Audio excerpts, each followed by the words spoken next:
Hello अस्सलाम वालेकुम, मैं हूं आपका होस्ट फैज़ान नजीब। और मैं हूं Fawad Alam and we are here with Jubilee match analysis.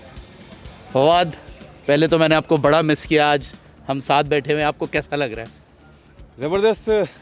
हमेशा आपकी कंपनी इंजॉय करता हूं मैं, और हमने भी आपको बहुत मिस किया क्योंकि बहुत सारी चीज़ें मिसिंग थी। अब वो आके शायद सिंक हो जाएं। तो सिंक की बात कर रहे हैं। Peshawar Zalmi versus Lahore Qalandars. Starting with Lahore Qalandars, इतना बड़ा पहाड़ टोटल खड़ा कर दिया। Let's talk about Fakhar Zaman and Abdullah Shafiq.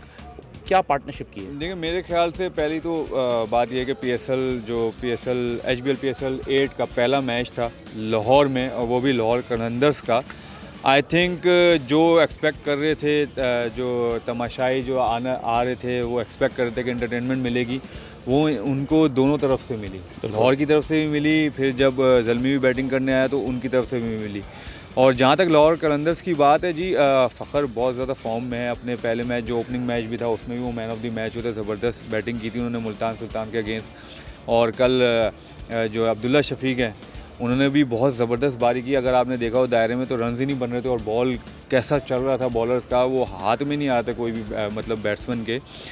अब ज़बरदस्त, आई थिंक लाहौर कलंदर्स के लिए बड़ी ज़बरदस्त बात है क्योंकि अब्दुल्ला शफीक पहला मैच खेले और उन्होंने एक एक्स्ट्राऑर्डिनरी बैटिंग की, और एक अच्छी पार्टनरशिप लगी फ़खर की और अब्दुल्ला शफीक की। और आपका टॉप ऑर्डर अगर इतना अच्छी पार्टनरशिप करे किसी मैच में, तो नीचे वाले आने वाले बैट्समैनों के लिए बहुत इजी हो जाता है।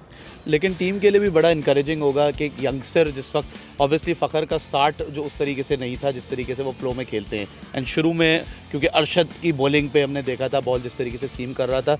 सो अरशद के बारे में भी कुछ साथ साथ बात करेंगे बिकॉज उनकी बॉलिंग ने शुरू में थोड़ा सा रोक के रखा था। देखिए, आई थिंक कंडीशन का थोड़ा सा होगा, थोड़ा सा ऐसा लग रहा था कि बॉल अच्छा चल रहा था बॉलर्स का। लेकिन देखिए, पता जब चलता है कि अगर आप सिर्फ नए बॉल से आपने 2 ओवर नहीं करने होते, आखिर के ओवर भी करने होते हैं। इवन वहाब ने जो शुरू के 2 ओवर किए वो भी ज़बरदस्त किए, लेकिन फिनिश जो था सबके ऑलमोस्ट 50 से ऊपर से वो अरशद ही थे वाहिद, जिन्होंने 4 में मेरे ख्याल से 28 रन दिए या 29 रन दिए, इतना ही दिए थे मेरे ख्याल से।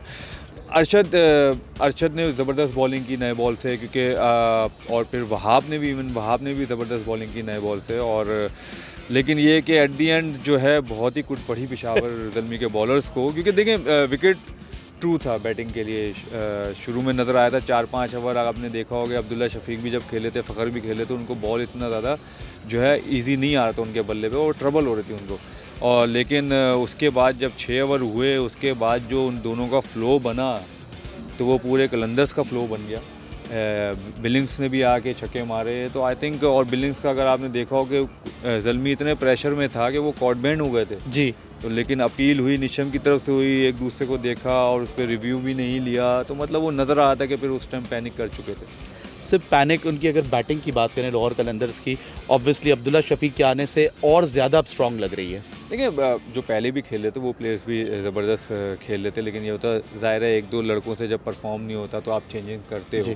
अब्दुल्ला शफीक के आने से देखें जी, पाकिस्तान से खेले हैं, पाकिस्तान को रिप्रेजेंट कर रहे हैं, और कलंदर से लास्ट ईयर भी खेले हैं वो, और ओपन कर रहे थे। आई थिंक एक कॉन्फिडेंस लेवल होता है स्ट्रॉन्ग, तो मेरे ख्याल से उनके आने से भी और बिलिंग के आने से मुझे ऐसा लगता है जो मिडल ओवर में जो वो मिस कर रहे थे ना जी, जो मैंने शाइन से भी पहले बात की थी कि हमें मिडल ओवर में जो है ना, जो हार्ड हिटिंग वगैरह जो होती है, जो छक्के मारने हैं, वो मुझे मिसिंग लग रहा है। तो बिलिंग के आने से ना उनको ये बहुत फ़ायदा हो गया। आप और वो कल थोड़ी सी झलकियाँ बिलिंग से दिखाई भी। आई थिंक बिलिंग्स जैसा प्लेयर लाइक बिलिंग्स, तो ये है कि लाहौर कलंदर्स की जो बैटिंग जो हमें जो चौथे पाँचवें पे जो हम मिसिंग कर रहे थे वो उनकी और अच्छी हो गई, और बॉलिंग तो उनकी है ही ज़बरदस्त। शाहिन अफरीदी हो जाएं, रऊफ़ हो जाएं, फिर राशिद हैं, ज़मान हैं। आई थिंक बॉलिंग उनकी बहुत ज़बरदस्त है। पेशावर की बैटिंग की तरफ आते हैं। चेज़ में ऑब्वियसली शुरू में 2 विकेटें जल्दी चली गई, फिर जो है एक बहुत ही सॉलिड पार्टनरशिप हुई।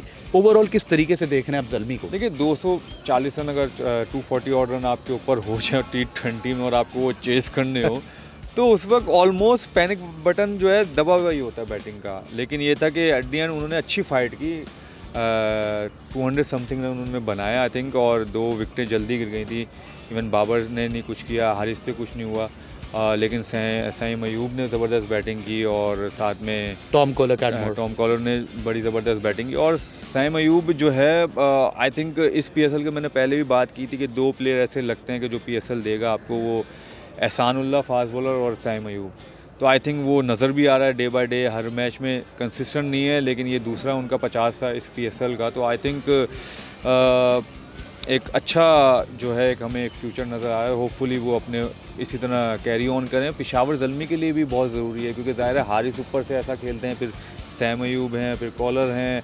तो पेशावर की अगर वो एक कहते हैं ना कि एक सिंक टाइप होता है कि आपका कॉम्बिनेशन टाइप नहीं बन रहा, कि आपको जैसे मुल्तान सुल्तान का है, सारे ओपनर के जो टॉप ऑर्डर हैं वो एक साथ परफॉर्म करते, तो ऐसा होता है। वो लास्ट मैच जो हारे हैं वो इसी वजह से हारे, टॉप ऑर्डर ने परफॉर्म नहीं किया, तो उनसे 100 भी नहीं हुआ।